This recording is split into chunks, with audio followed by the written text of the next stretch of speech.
ప్రభు రామమున అందరికీ శుభోదయం. ఈరోజు దేవుని వాగ్దానము ఏమనగా, రోమీలకు రాసిన పత్రిక 8వ అధ్యాయము 10వ వచనం.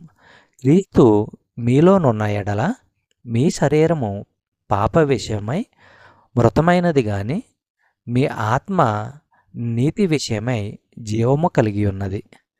సహోదరులారా, దేవుని ఆత్మ విశ్వాసులో నివసిస్తున్నాడని పౌలు చెప్తున్నాడు. ఇక్కడ క్రీస్తు తానే వారిలో ఉంటున్నాడని చెప్తున్నాడు.